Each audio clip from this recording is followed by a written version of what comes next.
All right, welcome everyone, and thank you so much for joining us today. We are super excited to be talking about just the timely information regarding legislative and regulatory updates. We do have some updates from our Capitol Hill meeting, and we are going to be talking about how legislative and regulatory changes are shaping our industry. So just before we get started, there's a few housekeeping things. This webinar will be recorded, and we will be sharing it after the fact on our website, and I'll drop the link in once we get the ball rolling with our webinar.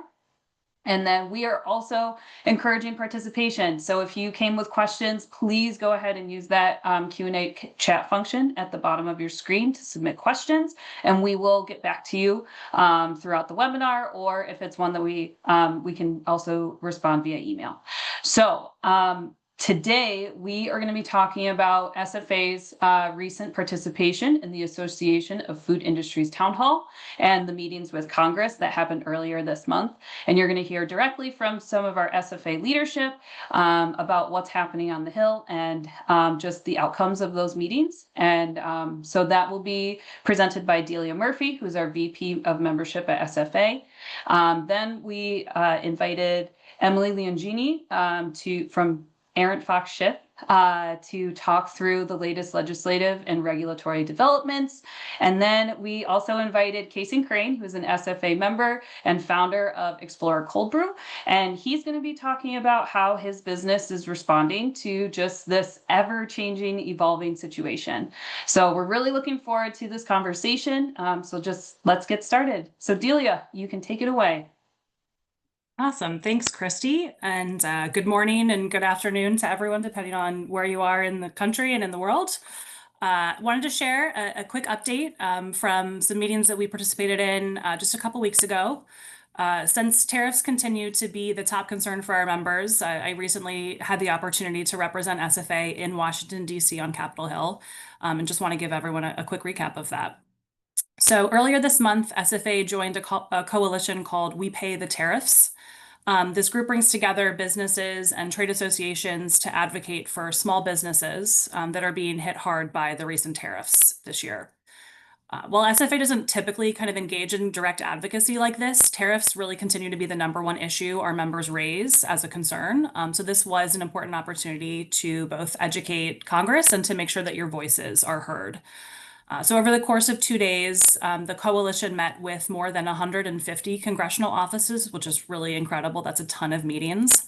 I was there for one of those 2 days and actually led a group of food businesses. A number of those companies are SFA members and a handful are non-member companies as well, but all food related.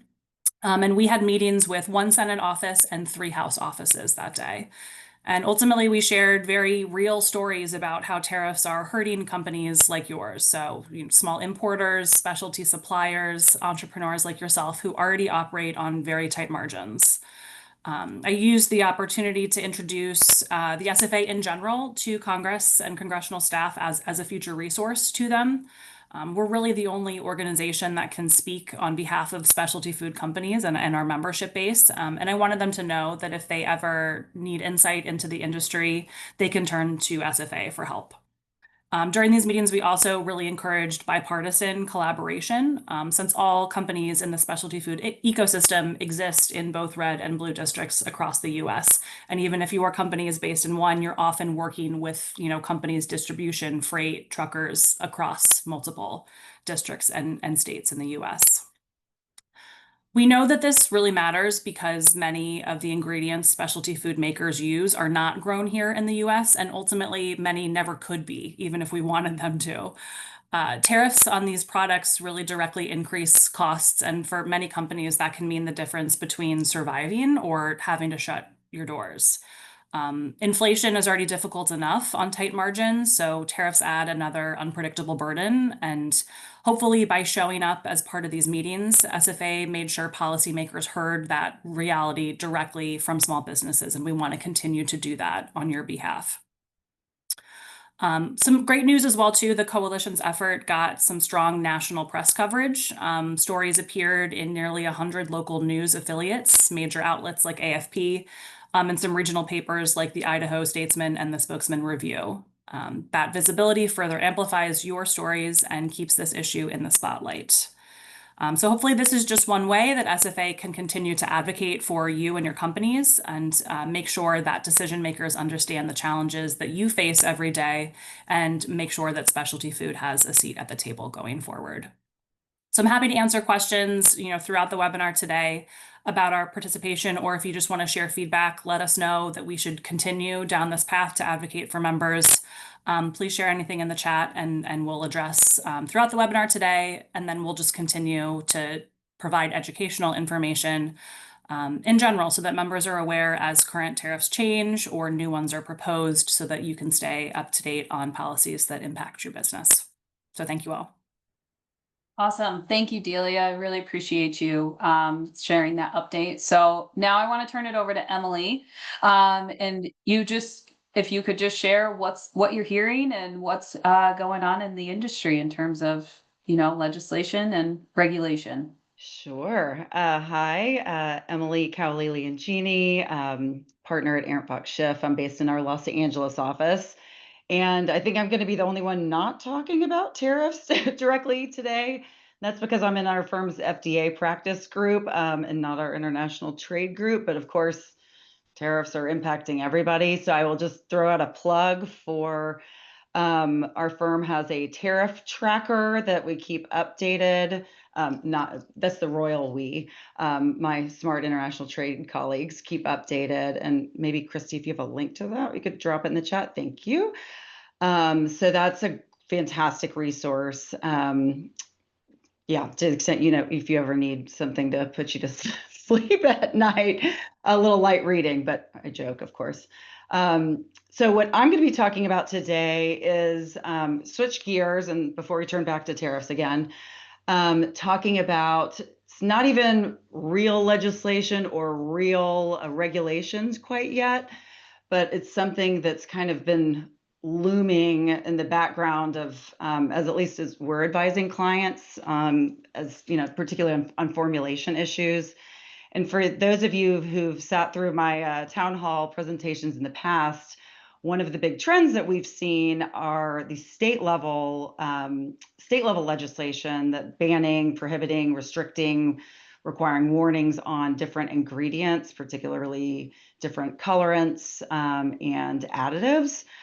And so what I'm going to be talking about today is something that in that same vein, but at the federal level. And it's about a proposal from the Department of Health and Human Services, Secretary Robert F. Kennedy, to eliminate the so-called grass affirmation pathway, or they call it the grass loophole for different food ingredients.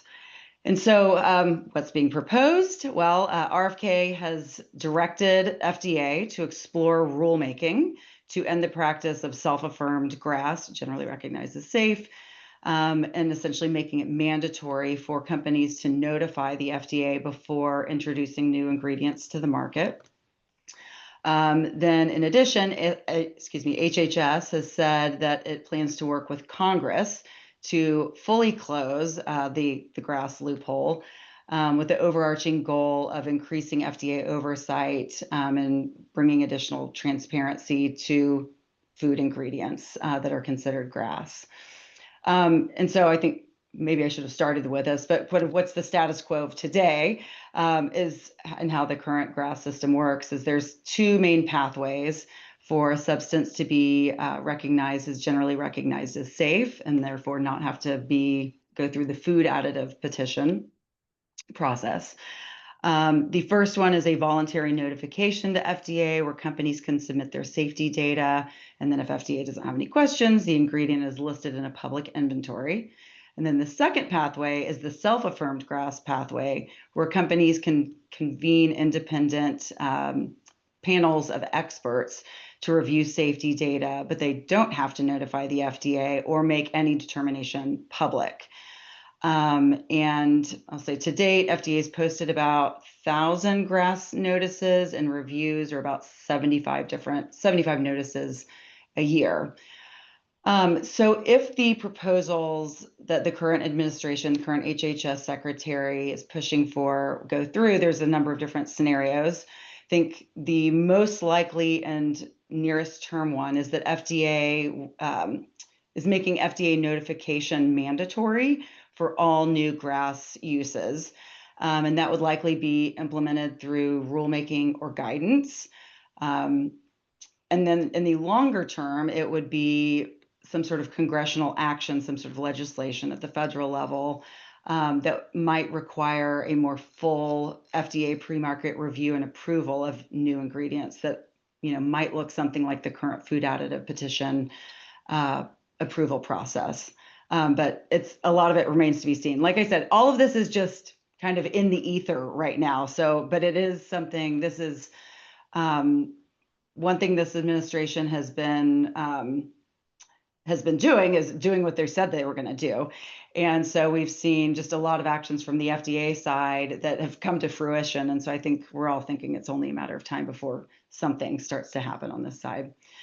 So still a lot of unknowns, what the requirements might be, when they're going to take effect, whether pre-existing existing self-affirmed grass ingredients would be grandfathered in. That's, I think, a really big issue. And then how FDA is going to be triaging reviews of these new ingredients, and whether there might be some categories that are exempted, or whether FDA is going to do what it's done in the past with certain types of like retrospective reviews, which is outsourcing the reviews, safety reviews, to external experts that are kind of under FDA's oversight.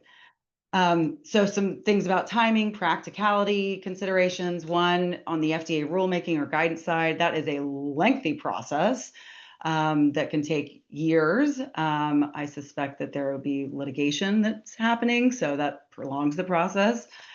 Some of the changes that RFK Jr. has been pushing forward, as I mentioned, require congressional action, and who knows about that. Particularly in light of the recent Supreme Court decisions related to the Loper Bright decision related to the limiting agency deference to FDA. And then the other kind of real world consideration to keep in mind is that FDA's capacity is much more limited than it has been in years past due to all the recent-ish staff cuts. And so adding more to the FDA's plate is just, I don't see how that's not going to end up in some sort of backlog, how that's going to get done. But perhaps maybe there would be user fees that if like FDA's done in the past. But again, a lot of this just remains to be seen. But some of the things to keep in mind, so I'm sorry, I'm just looking through my notes here. So things to keep in mind are like some of the risks to keep in mind. One relates to the FDA staffing and funding, so seeing a potential backlog and then all the uncertainty around this. Another risk, as I mentioned, is the lack of grandfathering of existing self-affirmed grass ingredients. And the idea of retroactive application would be, I think, just a nightmare. That could take even decades to re-review all of those existing ingredients. And then I think there's also the potential risk of being a competitive disadvantage compared to other jurisdictions in which there's faster approval pathways for novel food ingredients, like in the UK, for example. So thinking forward, how to kind of manage and help mitigate for this potential nebulous, we're not quite sure what. One, I would, in all of the members' free time, I'd say some things to start thinking about are doing an inventory and risk ranking of all current grass ingredients in your portfolio, flagging any self-affirmed ingredients, and then verifying that the safety conclusions are based on publicly available data and meet all the relevant standards. Want to take a look at the risk exposure estimates and make sure that the current consumption data aligns with current consumption. And then also thinking through, like, okay, if we may have to submit something to the FDA at some point, kind of what's going to be our strategy? Which ingredients are we going to submit first? Thinking through ones that might be potentially riskiest or most pose potential safety concerns that FDA might take another look at. And then, when necessary, consider pre-consulting FDA, and thinking through kind of the staggering of potential filings. For under the current administration, some of the ingredients that have been the big targets have been, as I mentioned earlier, the colorants and different additives. And so kind of thinking through if you have any self-affirmed GRAS ingredients that fall into, well, it wouldn't be the colorants, but in the food additives category, kind of thinking through whether there is a potential for any reformulation, if those ingredients might potentially raise risk issues with FDA, and just if there's any, I know reformulation is certainly no easy ask, but it's at least something to at least think through. And then on the kind of policy front, thinking through kind of how you might want to advocate for adequate FDA funding, clear timelines, again, reasonable grandfathering of existing self-affirmed GRAS ingredients, and then also considering federal preemption, because right now the states are going bonkers trying to deal with all these ingredient laws, and it's quickly becoming untenable for a lot of folks. So if you find yourself back on the Hill, or Delia finds herself back on the Hill, and this is one of the topics that comes up, also thinking about kind of preemption, so that any federal legislation that is enacted, that it preempts and kind of knocks down all of the state laws. And so I just encourage everyone to just at least start thinking about this, because again, as I said, one thing that this administration has been consistent about doing is doing what they're saying they're going to do, sometimes changing their mind, but they have been doing what they say they're going to do. And so I think it's really only a matter of time before we start seeing some sort of concrete proposals being introduced, at the FDA level, and potentially also at the congressional level. So thinking these things forward, and yeah, and so that's all I got. Thank you so much for listening. I know it's not tariff related, but I appreciate everyone's attention and happy to take any questions that anyone might have. Awesome. Thank you so much, Emily.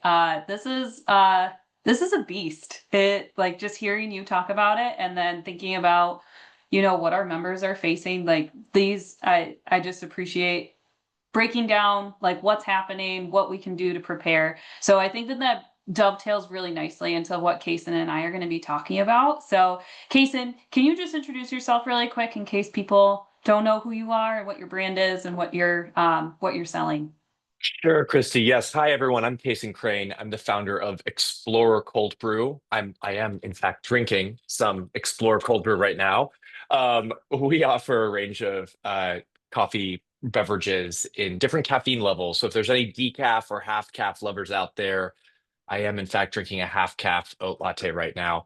But yes, we, as a coffee business, well, I'll get into this in a few minutes, but tariffs have been a frustrating aspect of this year for our business. And Emily, thanks so much for the heads up on even more changes to come that we're gonna need to be tackling. But no, seriously, I'm so glad everyone was able to join, and hopefully we can make this final portion of the tariff discussion somewhat fun, maybe optimistic, maybe, but most importantly, hopefully it's helpful.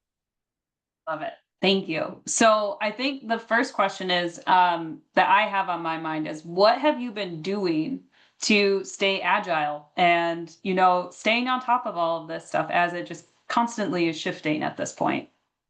So I think for many of the other SFA member businesses and folks on the call, we are probably small businesses. And I think that there's a lot of reasons why small businesses are being hit harder on the tariff side than bigger businesses. For example, big businesses can, they've got more vertical integration. They can, stockpile raw materials that might be eventually subject to tariffs, things like that.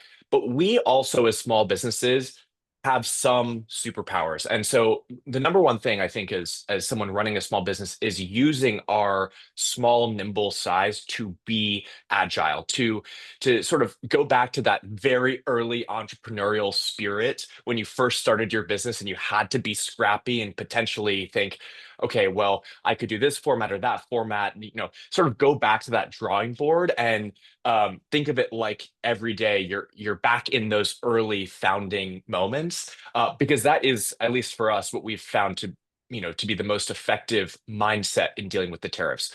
The reality is so much is changing so quickly, but as Emily said, the administration has been consistent on keeping these tariffs in place, adding in new ones. For a while, Brazil, which is the number one coffee exporter in the world, had a reasonable tariff. Now it's got a 50% tariff.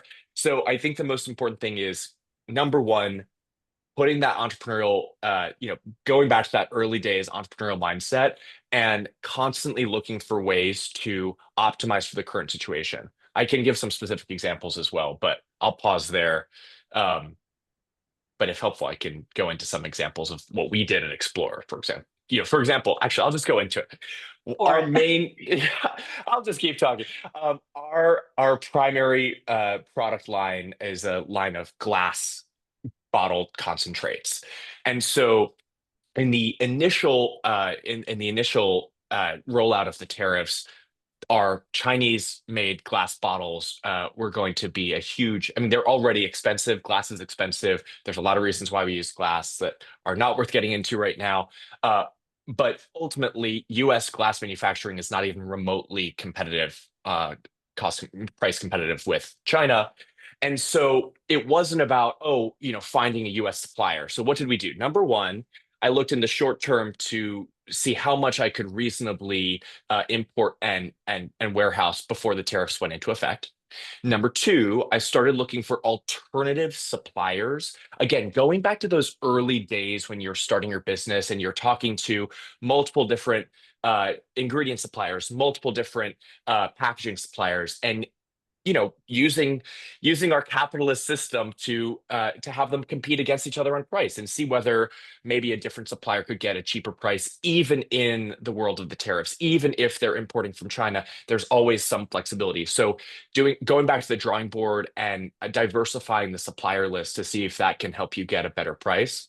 And then the third, sort of the medium to longer term thought process was, do we need to adjust our format?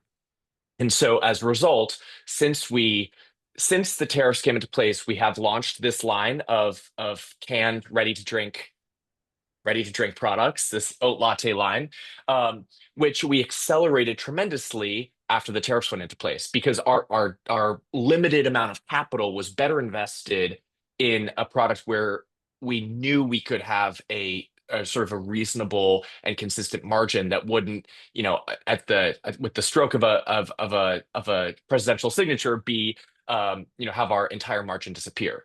So I think thinking of it even optimistically, I promised I would be optimistic, thinking of this as an opportunity to maybe pursue a new packaging format that might be less susceptible to tariffs. So I'll pause there, but that's my sort of initial multi-step thought process on how to be nimble as a small business in the tariff landscape. Love that you mentioned just going back to your roots. Like, there has to be some incredible amount of frustration, obviously, but energy that going back and thinking through, like, okay, like what, like we have to do something, like it's Yeah. do or close. And I mean, you chose to do, and you came up with this strategy. Did you find it like was it just a puzzle that you needed to figure out, or like, how did you feel I about this? I mean, it's not fun, but I will say that there's an adrenaline rush that comes from, when your back is up against a wall. And I'm sure that the other entrepreneurs on this call are familiar with that feeling, where it is sort of like do or die. I mean, there were moments I sent an email to all of our investors early on when the tariffs were first announced, saying this is the impact. This is, I mean, I ran the numbers, which again, I guess that's also important to keep track of each line item of your ingredients, of your packaging, and have some sense. What I did was I basically took notes, like this is sort of like where we are now. This is the best case. This is the worst case, and it gave us a clear view of, oh my gosh, this literally will destroy our product margin. I mean, we'll be losing money on every order. And for the folks out there on the call who are primarily selling in grocery, price increases are a long process, and they can be a challenging and long process. So I was really looking at the the survival of the business. And so in that moment, with that mindset, again, it's sort of, I think, as an entrepreneur, it brings out the best in you. It's like that's when you're forced to be the most creative. One other thing, I don't know. Yeah, well, let's keep this as within the SFA, within the SFA bubble. But one thing on the price increases with distributors, because again, prices are going up across the board. I know that we as small businesses are already generally on the more expensive side, generally of the range on the shelf, because we're small businesses. We're producing in small batches. We care a lot about the ingredients we're putting in. We're sourcing high quality craft products and ingredients. But one thing that we did was, while price increases can be challenging with the major distributors, we adjusted our freight allowance, which had the effect, as in we were absorbing a certain percentage of the freight cost, and we basically got rid of that. And so that was one sort of creative way that we were essentially able to raise prices without going through the whole like 90 or 180 day price increase process that they make very, very, very onerous and difficult. So that's one thing on the distributor side that might be a helpful tip. Just don't tell anyone I said that. So as you're trying to run this business and thinking creatively, and how are you staying on top of all of these changes? Like, are you internally, are you following this? Are you looking for help outside of the company? Like, how can people stay on top of all of these changes? So I think that actually organizations like SFA, I mean, sessions like this, also the US Chamber of Commerce, there are a lot of resources out there providing both high level analysis of the tariffs as well as more specific guidance. But ultimately, I think we're seeing this day to day. I mean, I was just ordering more honey for our chai product, and our vendor informed us that they had to pass along a 20% tariff surcharge to partially pass along the tariffs that they were absorbing some of, and then they were passing some along. So I would say most folks on the call are probably experiencing it firsthand, because they are from their vendors, from the importers, from whoever they're buying from. They're getting the bill.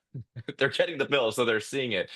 So I'd say, like, I primarily use external resources, whether that's the news or trade associations, or just talking with my suppliers. Ultimately, we are all in this together. I don't think that there's really any businesses, the importers, the brands like ours, the manufacturers, nobody's really, I think, in a position to take advantage of it. Nobody's trying to sort of screw over other small businesses right now. I think we're all just trying to work together to deal with it. And I would say that communication is the most important thing I found, whether that's honestly with the honey supplier. We agreed to, I just said I could not afford to buy the honey at that rate, and we negotiated a slightly lower rate where it was still more expensive than we'd bought it before, but it wasn't the full amount. So talk with the people you're working with. Ultimately, we're all trying to overcome this together. One of the craziest components for us as a coffee business, Delia mentioned this when she was chatting. I mean, we're not alone in coffee being our primary ingredient across all of our products, and it being an ingredient that is not possible to be grown in the United States, other than a tiny, tiny, tiny percentage of product grown in Hawaii. and it's just literally, it is geographically not possible to grow coffee in the United States, and yet it is still subject to tariffs. I mentioned Brazil's 50%. For a while, Vietnam was facing a 35% tariff, which Vietnam's the third largest exporter of coffee. And so the fluctuations there, combined with the fact that coffee is not even something that can be grown here, has been particularly frustrating. But again, on staying nimble, we've just had to be, we've had packaging, for example, for a Brazilian coffee bean that we were selling under our Savorista by Explore brand.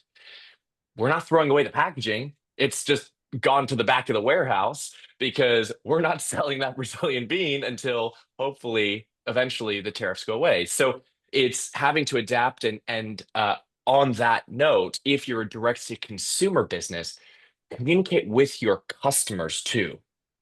People, not just vendors, but customers themselves are also understanding. They are feeling it. They're reading about it in the news. They are, seeing it when they check out the grocery store. So I think don't be afraid to send a real human communication to your customers and explain either whether it's a price increase, whether it's changing your shipping policies, whether it's discontinuing a certain SKU until the tariff situation improves. Just tell them. It's it's so hard. I feel like thinking through, like, these are really tough decisions, and it's actually like putting a voice to these decisions. Like, you are one example out of an entire ecosystem of like this industry. There's so many people that are facing these decisions. So I really do appreciate you sharing some of the strategies that you've been talking through, and also just the energy. And you did say, like, I'm trying to be optimistic, and I think that that is such a huge part of this too, the entrepreneurial spirit. It's like, knock me down, I'm going to get back up. So Yeah. I really appreciate you sharing that story, and like just your story and walking through what you're doing. So the last thing, I mean, I think you've kind of talked about it a little bit, but as we start looking ahead, we like what Emily was saying, there's stuff in the ether that, who knows?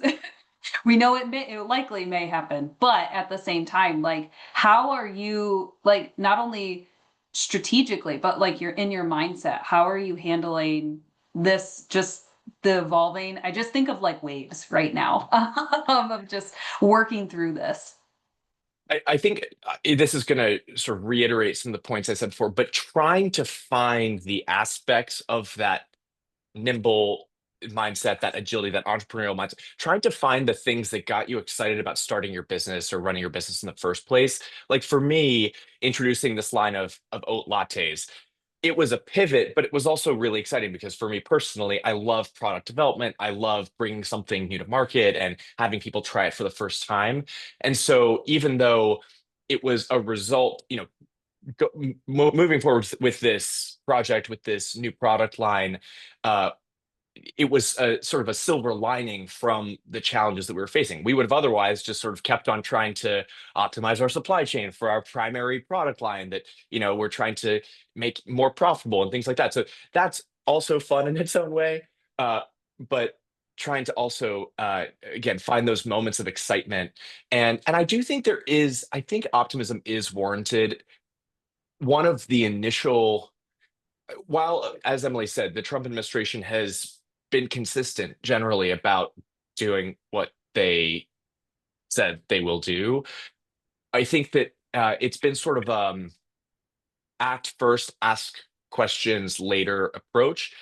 And my genuine belief is that as more time goes on, we've already seen more refinement to the tariffs. I mean, the initial blanket tariffs and the reciprocal tariffs. And I think that gives me some optimism that, for example, for ingredients like coffee that should have been exempt from the beginning, had been exempt from all US tariffs for 100 years, that we will eventually get to a more nuanced and refined approach. So I think I'm cautiously optimistic broadly. And then again, just on the day-to-day level, try and find that like energy and, when that energy to just like sort of punch back in whatever way you can, whether that's finding joy in developing a new product line, whether that's engaging directly with your customers and finding comfort in what is honestly, in my experience, almost universally a positive response. There are lots of ways. I think just ultimately just being a real human partner, whether it's with your customers or your vendors, it ends up, I think, working out better than it seems like at the initial outset. I think that that's stuff that is warranted to be reiterated. So, Cason, I just thank you so much for, sharing your time and just talking through how you are dealing with this. And just thank you to Delia and Emily for sharing updates. And SFA members that are here today, please feel free to send us emails asking questions. These webinars are for you, and we really want to make sure that we are supporting you in whatever way that we can as an association. So we thank you for coming, and we hope that you have a great week. Thank you. Thanks, everyone. Thanks, Christy. Thanks all. Thank Thanks, you, Christy. Cason. Have a good day, everybody.